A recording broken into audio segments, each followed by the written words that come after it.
നമസ്കാരം. എല്ലാ പ്രിയപ്പെട്ടവർക്കും എമിരുട്ടിയുടെ യൂട്യൂബ് ചാനലിലേക്ക് ഹാർദവമായ സ്വാഗതം. ഇന്ന് നമ്മൾ പ്രതിപാദിക്കുന്നത് NDA 2025. എന്താണ് മക്കളെ NDA? NDA എന്ന് വെച്ച് കഴിഞ്ഞാൽ നാഷണൽ ഡിഫൻസ് അക്കാഡമി. അതിന്റെ 2025 സെലക്ഷനെ കുറിച്ചാണ് നമ്മൾ സംസാരിക്കുന്നത്. NDA എന്ന് പറയുന്നത് കടക്കുവാസല, അതായത് മഹാരാഷ്ട്രയിലെ പൂനെക്കടുത്ത കടക്കുവാസല എന്ന് പറയുന്ന സ്ഥലത്ത് 7015 ഏക്കർ സ്ഥലത്ത് വ്യാപിച്ചു കിടക്കുന്ന ഇന്ത്യൻ സേനകളുടെ ഓഫീസർ ട്രെയിനിങ് അക്കാഡമിയാണ്. ഇന്ത്യൻ സേനകൾ എന്ന് പറയുമ്പോൾ ഏതാണ്? ആർമി, നേവി, എയർഫോഴ്സ് എന്ന് പറയുന്ന സേനകളുടെ 3 സേനകളുടെയും ഓഫീസർ ട്രെയിനിങ് അക്കാഡമിയാണ് നാഷണൽ ഡിഫൻസ് അക്കാഡമി. ഇത് ലോകത്തിലെ തന്നെ 3 സേനകൾക്കും പരിശീലനം നൽകുന്ന ഏറ്റവും പഴയതും ഏറ്റവും വലുതുമായ ട്രെയിനിങ് അക്കാഡമിയാണ്. 7015 ഏക്കർ പരന്നു കിടക്കുന്നു എന്ന് പറയുമ്പോൾ ആ ട്രെയിനിങ് ഇൻസ്റ്റിറ്റ്യൂട്ട് എത്രമാത്രം വലുതായിരിക്കുമെന്ന് നിങ്ങൾക്ക് ഊഹിക്കാൻ കഴിയുന്നല്ലേ ഉള്ളൂ. ഇനി ആർക്കാണ് ഇതിൽ അഡ്മിഷൻ ലഭിക്കുക, അല്ലെങ്കിൽ ആർക്കാണ് സെലക്ഷൻ ലഭിക്കുക എന്ന് നമ്മൾ പരിശോധിക്കുക. അങ്ങനെ പരിശോധിക്കുമ്പോൾ നമ്മൾ ആദ്യം മനസ്സിലാക്കേണ്ട ഒരു കാര്യം, +2 പഠിച്ചുകൊണ്ടിരിക്കുന്ന അല്ലെങ്കിൽ +2 പാസ് ആയ കുട്ടികൾ, +2 പഠിച്ചുകൊണ്ടിരിക്കുന്ന അല്ലെങ്കിൽ +2 പാസ്സായ കുട്ടികൾ, ഇവർക്ക് +2ന് എത്ര ശതമാനം മാർക്ക് വേണം മക്കളെ?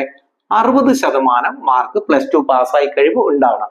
അപ്പോൾ ഈ +2 പഠിച്ചുകൊണ്ടിരിക്കുന്ന കുട്ടി എന്താണ്, അവരുടെ +2 കഴിഞ്ഞ് റിസൾട്ട് ഒക്കെ വന്ന് ബാക്കി കാര്യങ്ങളൊക്കെ നോക്കുമ്പോൾ ആ വ്യക്തിക്കും 60% മാർക്ക് ലഭിച്ചിരിക്കണം എന്നുള്ള ഒന്നാമത്തെ കണ്ടീഷൻ ഉണ്ട്. അതുപോലെ 157 സെന്റിമീറ്റർ ഉയരം മിനിമം ഉണ്ടായിരിക്കണം. ആർക്കാണ് ഇതിൽ അപേക്ഷിക്കാൻ കഴിയുന്നത്? ബോയ്സിന് മാത്രമാണോ? അല്ല, ബോയ്സ് ആൻഡ് ഗേൾസ് 2 കൂട്ടർക്കും അപേക്ഷിക്കാൻ പറ്റും. മനസ്സിലായി? +2 ഉള്ളവർക്ക് അല്ലെ +2 പഠിച്ചുകൊണ്ടിരിക്കുന്നവർക്ക്. +2 കഴിയുമ്പോഴേക്കും റിസൾട്ട് വരുമ്പോഴേ 60% മിനിമം മാർക്ക് അവർക്ക് ലഭിച്ചിരിക്കണം. 157 സെന്റിമീറ്റർ ഉയരം ഉണ്ടായിരിക്കണം എന്ന് നിർബന്ധമുണ്ട് എന്നോർക്കുക. ഇനി ഇത് എങ്ങനെയാണ്, ഏത് സ്കീമിലേക്കാണ് നടക്കുന്നത്? നമുക്ക് ആർമി വിങ് ഉണ്ട്, നേവി ഉണ്ട്, അല്ലെ? അതിനുശേഷം എയർഫോഴ്സ്. 3 സേനകൾ എന്ന് പറയുമ്പോൾ ഇതും കൂടി ഉൾപ്പെട്ടാണ്. ഇതിൽ ഈ +2 ഇപ്പോൾ പഠിച്ചുകൊണ്ടിരിക്കുന്ന കുട്ടികൾക്ക് സയൻസ് ഗ്രൂപ്പ് എടുത്ത് പഠിക്കുന്നവരാണെങ്കിലും, കൊമേഴ്സ് എടുത്ത് പഠിക്കുന്നവരാണെങ്കിലും, ഹ്യൂമാനിറ്റീസ് പഠിക്കുന്നവരാണെങ്കിലും, കമ്പ്യൂട്ടർ കൊമേഴ്സ് പഠിക്കുന്നവരാണെങ്കിലും അവർക്ക് ഏതിലേക്ക് അപ്ലൈ ചെയ്യാൻ പറ്റുള്ളൂ? ആർമി വിങ്ങിലേക്ക് അപ്ലൈ ചെയ്യാൻ പറ്റുള്ളൂ.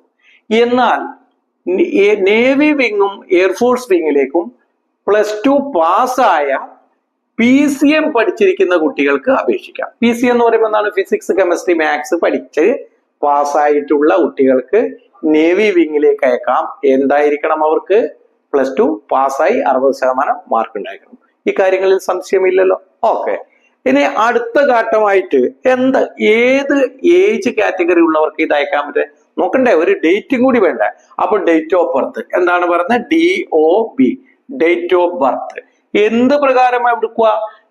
നമ്മളുടെ SSLC ബുക്കിൽ എന്തുണ്ടോ, നിങ്ങളെ ബർത്ത് സർട്ടിഫിക്കറ്റ് എന്താണെന്നും ഡിഫൻസിലേക്ക് നോക്കൂല. അതിൽ നോക്കുന്നത് SSLC ബുക്കിൽ എന്താണ് അത് നോക്കും. അപ്പൊ ആധാർ കാർഡിൽ SSLC ബുക്കിൽ വ്യത്യസ്തമാണെങ്കിൽ നിങ്ങൾക്ക് എന്ത് ചെയ്യാൻ പറ്റും? അവയെ തിരുത്തി കറക്റ്റ് ആക്കുക. ഒന്നുകിൽ SSLC ബുക്കിലെ തിരുത്തുക, അല്ലെങ്കിൽ ആധാറിലെ തിരുത്തുക. എന്തായാലും ഇവ രണ്ടും കൂടി കറക്റ്റ് ആയിരിക്കണം എന്നുള്ളത് ഉറപ്പാണ്. നിങ്ങളെ ബർത്ത് സർട്ടിഫിക്കറ്റ് ഒന്നും അവിടെ ആരും ചോദിക്കില്ല. 2 ജൂലൈ ഏതാണ്? 2 ജൂലൈ 2005 ടു 1 ജൂലൈ 2008. 2005ഉം 2008ഉം. ഈ 2-ാം തീയതിക്ക് മുമ്പ്, അതായത് 1 ജൂലൈ ജനിച്ച ആൾക്ക് അപേക്ഷിക്കാൻ കഴിയില്ല. 2 ജൂലൈക്ക് 2008 ജനിച്ച ആൾക്ക് ഇതിൽ അപേക്ഷിക്കാൻ കഴിയില്ല. അപ്പൊ ഇതിനുള്ളിലായിരിക്കണം ഈ ഡേറ്റ് കൂടി കൂട്ടാം. അത് കൃത്യമായി നിങ്ങൾ ഓർത്തിന്. അത് എന്തുകൊണ്ടാണെന്ന് വെച്ചാൽ, നമ്മൾ സാധാരണ യൂട്യൂബ് ചാനലിലോ അല്ല ഗൂഗിളിലോ മറ്റു സ്ഥലങ്ങളിലൊക്കെ കാണുമ്പോൾ NDAയുടെ സെലക്ഷന്റെ ഏജ് നിങ്ങൾ കാണുന്നത് കറക്റ്റാണ്. ഏജ് അവർ പറയുന്നത് ശരിയാണ്. എന്നാൽ 16.5 വയസ്സ് മിനിമം എത്ര ആയിരിക്കണം? 16.5 വയസ്സ് പൂർത്തിയായിരിക്കണം. മാക്സിമം എത്ര ആയിരിക്കണം? 19.5 വയസ്സ് ഉള്ളിൽ എന്ന് പറയും. അപ്പൊ നമ്മൾ ചിന്തിക്കും 19.5 വയസ്സ് എന്ന് പറയുമ്പോൾ ഞാന് 19ാമത്തെ വയസ്സിൽ അയച്ചാൽ 19 വയസ്സാണ്. അതിനൊരു പ്രശ്നമുണ്ട്. 16.5 വയസ്സയക്കുന്ന കുട്ടിക്ക് ഈ ഏജിനുള്ളിൽ മുകളിലേക്ക് പോകില്ല, ഒരു പ്രശ്നവുമില്ല. 16.5ക്ക് താഴെയുള്ള ആളാണെങ്കിൽ ഇതിൽ താഴെയാണ്, അപ്പൊ ആ വ്യക്തിക്ക് അയക്കാനേ കഴിയില്ല. മനസ്സിലായില്ല? അത് കഴിഞ്ഞ് പ്രശ്നം എന്നാൽ 18.5 വയസ്സിന് ശേഷം അയച്ചാൽ മിക്കവാറും സെലക്ഷൻ പ്രൊസീജിയേഴ്സ് തീരുമ്പോഴത്തേക്കും ഈ വ്യക്തിക്ക് 19.5 വയസ്സിന് മുകളിൽ ഡേറ്റ് ആയിട്ടുണ്ടെങ്കിൽ തീർച്ചയായും ഈ വ്യക്തിയെ ഡിസ്ക്വാളിഫൈ ചെയ്തും സെലക്ഷൻ ചെയ്യില്ല. അപ്പൊ നിങ്ങൾ ഇങ്ങനെ തന്നെ മനസ്സിലാക്കണം, 16.5 വയസ്സ് ടു 19.5 വയസ്സ് എന്ന് പറയുമ്പോൾ നിങ്ങളുടെ സെലക്ഷൻ പ്രക്രിയകൾ തീർന്ന് നിങ്ങൾ ട്രെയിനിങ്ങിലേക്ക് അയക്കുമ്പോൾ നിങ്ങൾക്ക് ഇതിൽ കൂടുതൽ വയസ്സ് ആവാൻ പാടില്ല. അപ്പൊ ശരിക്കും പറഞ്ഞാൽ 18.5 വയസ്സിന് ശേഷം ഇതിൽ അപേക്ഷിച്ചിട്ട് നിങ്ങൾ അതിൽ പരിശ്രമിക്കുന്നത് കൊണ്ട് വലിയ കാര്യം ഉണ്ടാകും എന്ന് തോന്നുന്നില്ല. അത് വ്യക്തമായി മനസ്സിലാക്കണം. ഇപ്പൊ അയക്കാനിരിക്കുന്ന കുട്ടികളുണ്ടാവും, നമ്മൾ ആവേശം കൊണ്ട് ചെയ്ത് അതിനുവേണ്ടി മാത്രം ഇതിൽ ഞാൻ ശ്രദ്ധിക്കുമെന്ന് ചിന്തിച്ചിട്ട് ട്രെയിനിങ്ങിനോ കാര്യങ്ങളോ പോയിട്ട് നിങ്ങൾ പൈസ കളയാൻ പാടില്ല. നിങ്ങൾ ഏജ് കാൽക്കുലേഷൻ ചെയ്യാം. എന്തുകൊണ്ടാണ്? ഇതിന്റെ ഓൺലൈൻ അപേക്ഷയാണ് വിളിക്കുന്നത്. എങ്ങനെയാണ് അപേക്ഷ വിളിക്കുന്നത്? ഓൺലൈൻ അപേക്ഷയാണ്. ഓൺലൈൻ അപേക്ഷ വിളിക്കും. എന്നാ ഓൺലൈൻ അപേക്ഷ വിളിക്കുന്നത്? മക്കളെ 11 ഡിസംബർ 2024, അതായത് 2 ദിവസത്തിന് ശേഷം വിളിക്കും. എപ്പോ വരെ അപേക്ഷ നമുക്ക് അയക്കാം? 31 ഡിസംബർ 2024 വരെ അപേക്ഷ അയക്കാം. 20 ദിവസമേ ടോട്ടൽ അപേക്ഷ അയക്കണം. ആ അപേക്ഷ അയക്കുന്നത് ഈ ഡേറ്റ് ഓഫ് ബർത്തിനുള്ളിലായിരിക്കണം. ക്ലിയർ ആണല്ലോ? അതിലാർക്കും സംശയം ഇല്ലല്ലോ? അപ്പൊ ഈ അപേക്ഷ അയച്ചതിന് ശേഷം ഇതിന്റെ പരീക്ഷ നടക്കുന്നത് ഏപ്രിലിൽ നടക്കും. ഏപ്രിൽ എന്നാ നടക്കുന്നത്? 13 ഏപ്രിലാണ് നടക്കുന്നത്. ഓർക്കണം, NDAയുടെ സെലക്ഷൻ നടത്തുന്നത് UPSC ആണ്, യൂണിയൻ പബ്ലിക് സർവീസ് കമ്മീഷൻ. അതായത് ഇതൊരു നാഷണൽ ലെവൽ എക്സാം ആണ്. നാഷണൽ ലെവൽ എക്സാം ആണ് എന്നുള്ള കാര്യം നിങ്ങൾ മറക്കാതിരിക്കുക. അതിനുശേഷം ഇത് വർഷത്തിൽ 2 ടൈംസ് നടക്കുന്ന എക്സാം ആണ്. എപ്പോഴൊക്കെയാ നടക്കുക? ഒന്ന് ഏപ്രിൽ നടക്കും, അടുത്തത് സെപ്റ്റംബറിൽ നടക്കും. അപ്പൊ അതില് ഫസ്റ്റ് എക്സാം ആണ്, ആദ്യത്തെ തവണത്തെ അല്ലെങ്കിൽ ഫസ്റ്റിലത്തെ എക്സാം നടക്കുന്നത് ഏപ്രിൽ 13. അപേക്ഷ ക്ഷണിക്കുന്നത് 11 ഡിസംബർ മുതൽ 31 ഡിസംബർ വരെ ഫസ്റ്റ് നടക്കുന്നത്. ഇനി ഇതിലേക്ക് വരുവാണെങ്കിൽ ജസ്റ്റ് ഒന്ന് പറയാം, 28 മെയ് മുതൽ 17 ജൂൺ വരെ അപേക്ഷ ക്ഷണിച്ചതിന് ശേഷമാണ് ജൂലൈ, ആഗസ്റ്റ്, സെപ്റ്റംബറിൽ ഇതിന്റെ എക്സാം നടക്കുന്നത്. സെക്കൻഡ് എക്സാം ഷെഡ്യൂൾ ചെയ്ത് വിളിക്കുന്നത്. ഓൾറെഡി നമുക്ക് ഡേറ്റ് ഉണ്ട്. അപ്പൊ ഈ എക്സാമിനെ സംബന്ധിച്ച് നമുക്ക് അപേക്ഷിക്കേണ്ട ഡേറ്റിനോടൊപ്പം പരീക്ഷ നടത്തേണ്ട ഡേറ്റ് കൂടി ഡിക്ലെയർ ചെയ്തിട്ടുണ്ട്. ഓർക്കണം, കേരളത്തിൽ സെന്റർ ഉണ്ടാവും, കൊച്ചി ഉണ്ട്, കോഴിക്കോടുണ്ട്, തിരുവനന്തപുരം. ഒരു പക്ഷേ കൂടുതൽ സ്ഥലങ്ങൾ ഈ നോട്ടിഫിക്കേഷൻ ഔദ്യോഗികമായിട്ട് പുറത്തു വരുന്നത് 11 ഡിസംബർ 2 ദിവസം അതിലുണ്ടാകും. ഒരു പക്ഷെ അവർക്ക് സെന്ററുകളുടെ എണ്ണം കുറച്ച് കൊച്ചിയിൽ മാത്രം എന്തായാലും കൊച്ചിയിൽ ഉണ്ടാവും എന്നുള്ള കാര്യത്തിൽ സംശയം ആർക്കും വേണ്ട. കഴിഞ്ഞ തവണ വരെ കോഴിക്കോടും ഉണ്ടായിരുന്നു. നമുക്ക് 2 ദിവസത്തിന് ശേഷം അത് ഉറപ്പാക്കാം കോഴിക്കോട് ഉണ്ടോ ഇല്ലയോ എന്ന്.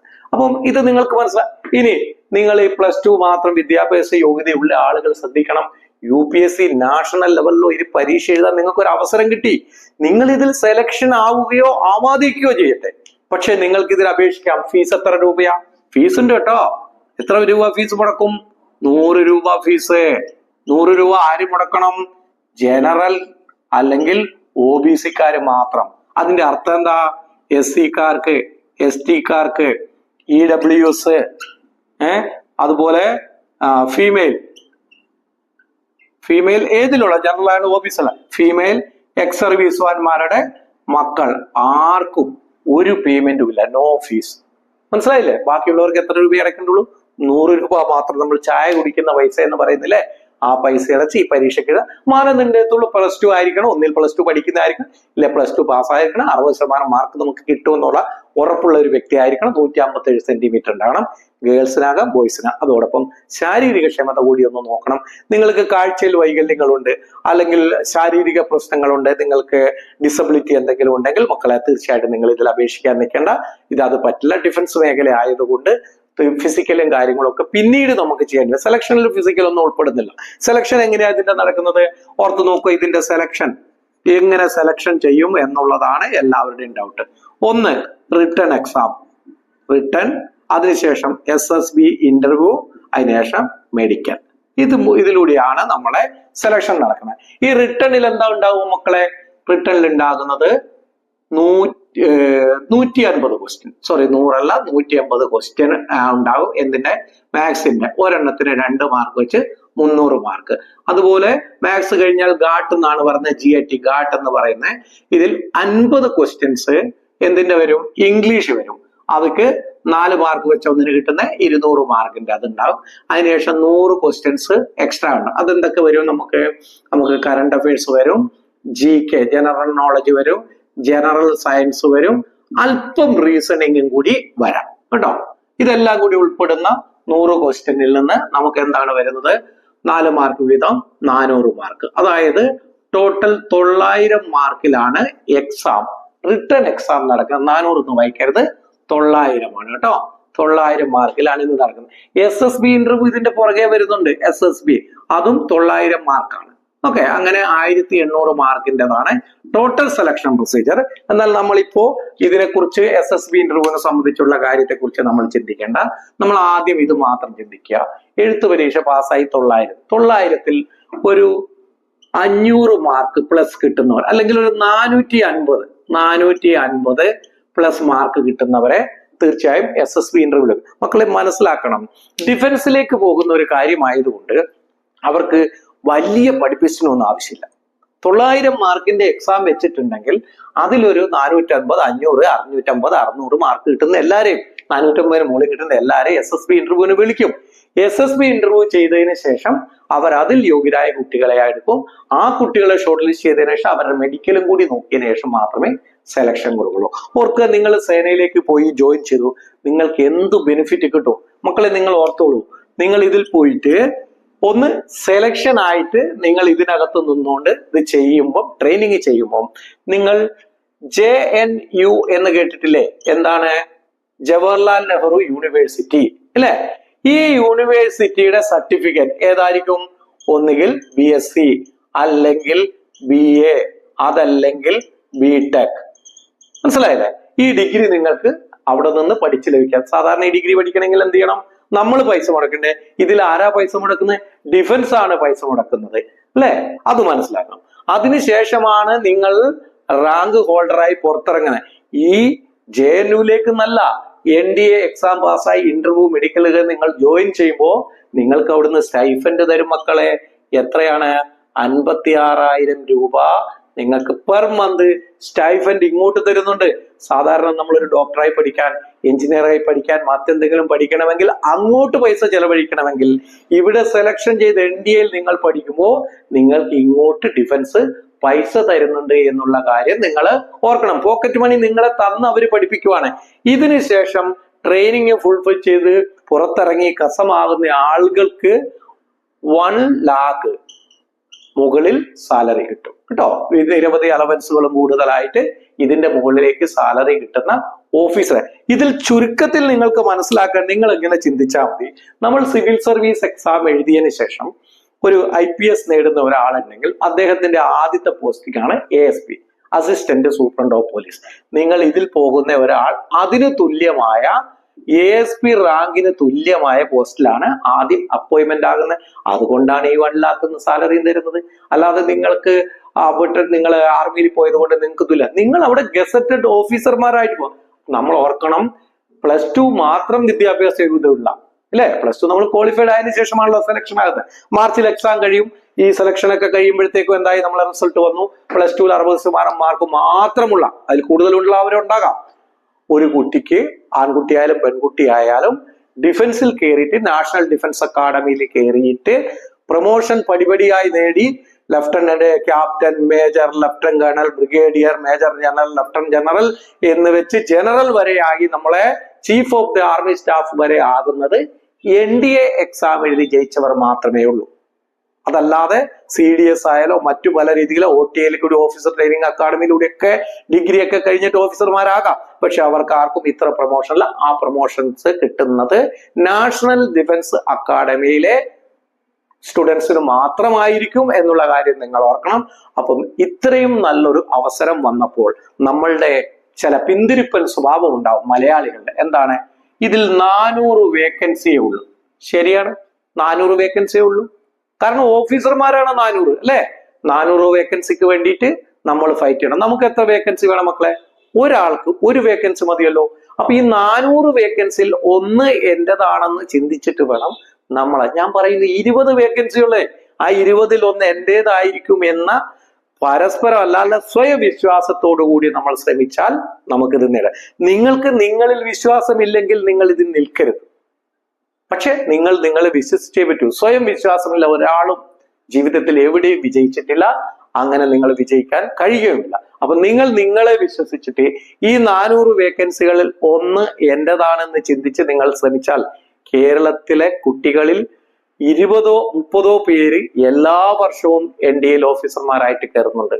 20 ഓഫീസർമാരെ കേരളത്തിൽ നിന്ന് സൃഷ്ടിക്കപ്പെടാൻ കഴിഞ്ഞു എന്ന് പറഞ്ഞാൽ വളരെ വലിയൊരു കാര്യമാണ്. അപ്പൊ ഇത്തരം നല്ലൊരു അവസരമുണ്ട്. ഒരു പക്ഷേ ഈ വീഡിയോ കാണുന്ന അല്ലെങ്കിൽ കേൾക്കുന്ന പലർക്കും 60% കൂടുതൽ മാർക്ക് കിട്ടില്ല, അയ്യോ എനിക്കിതുകൊണ്ട് ഗുണമില്ലല്ലോ എന്ന് ചിന്തിക്കുന്നവരുണ്ടെങ്കിൽ നിങ്ങളുടെ സുഹൃത്തുക്കൾ അല്ലെങ്കിൽ നിങ്ങളുടെ അനിയന്മാരോ അനിയത്തിമാരോ ബന്ധുക്കളോ അല്ല മറ്റുള്ളവർക്കോ വേണ്ടി നിങ്ങൾക്ക് ഈ വീഡിയോ ഷെയർ ചെയ്ത് കൊടുക്കാം. മറ്റെന്തെങ്കിലും കാര്യങ്ങൾ NDA സെലക്ഷൻ സംബന്ധിച്ച് അറിയണമെങ്കിൽ നിങ്ങൾക്കത് കമന്റായി രേഖപ്പെടുത്താം. ഇനി +1 പഠിച്ചുകൊണ്ടിരിക്കുന്ന ഒരു കുട്ടിയാണ് NDA താല്പര്യമുണ്ടെങ്കിൽ ഇതിന്റെ ഡീറ്റെയിൽസ് മനസ്സിലാക്കി വെച്ച് അടുത്ത വർഷത്തേക്കുള്ള തയ്യാറെടുപ്പ് ഇപ്പോഴേ നിങ്ങൾക്ക് തുടങ്ങാൻ കഴിയും. അപ്പം ഈ ഒരു പറഞ്ഞു തന്ന കാര്യങ്ങൾ, വീഡിയോ ചെയ്ത കാര്യങ്ങൾ നിങ്ങൾക്ക് ഇഷ്ടപ്പെട്ടെങ്കിൽ നിങ്ങൾ ഷെയർ ചെയ്ത് കൊടുക്കുക. നമ്മുടെ ചാനൽ ഇഷ്ടപ്പെട്ടെങ്കിൽ സബ്സ്ക്രൈബ് ചെയ്യുക. കാരണം ഡിഫൻസ് സംബന്ധമായ എല്ലാ വേക്കൻസികളും അതോടൊപ്പം റെയിൽവേ സംബന്ധമായ, ഫുഡ് കോർപ്പറേഷൻ സംബന്ധമായ മാക്സിമം നമ്മുടെ കേരളത്തിലുള്ള എല്ലാവർക്കും അപേക്ഷിക്കാൻ കഴിയുന്ന എല്ലാ വേക്കൻസികളെ സംബന്ധിച്ചുള്ള ആധികാരികമായ അറിവുകളാണ് നിങ്ങൾക്ക് നമ്മൾ വെച്ച് തരുന്നത്. അത് നിങ്ങൾക്ക് താല്പര്യമുണ്ടെങ്കിൽ നിങ്ങൾക്ക് ചാനൽ സബ്സ്ക്രൈബ് ചെയ്ത് വെക്കാം. തീർച്ചയായും അടുത്ത തവണ നല്ലൊരു പുതിയൊരു അറിവുമായി നിങ്ങളോടൊപ്പം എത്തിച്ചേരും. NDA സംബന്ധിച്ച സംശയങ്ങൾ എന്തെങ്കിലും ഉണ്ടെങ്കിൽ തീർച്ചയായിട്ടും നിങ്ങൾക്ക് ഞങ്ങളോട് ബന്ധപ്പെടുന്നതിൽ തെറ്റൊന്നുമില്ല. NDA സംബന്ധിച്ചമായ സംശയങ്ങൾ തീർക്കുന്നതിന് വേണ്ടി ഈ വീഡിയോയുടെ താഴെ ഒരു ലിങ്ക് വാട്സാപ്പ് ഗ്രൂപ്പിന്റെ ആഡ് ചെയ്യുന്നുണ്ടാവും. നിങ്ങൾ അതിൽ ജോയിൻ ചെയ്യുക. NDA സംബന്ധിച്ചുള്ള എല്ലാ സംശയങ്ങളും നിങ്ങൾ പരിഹരിക്കാൻ വേണ്ടി തീർച്ചയായും ചോദിക്കാം. ഞങ്ങൾ എല്ലാ കാര്യങ്ങളും പറഞ്ഞു തരാൻ സദാ സന്നദ്ധരായിരിക്കും. വീണ്ടും പുതിയൊരു അറിവുമായി കണ്ടുമുട്ടുന്നവരെ എല്ലാവർക്കും നന്ദി, നമസ്കാരം. ജയ് ഹിന്ദ്, ജയ് ഭാരത്.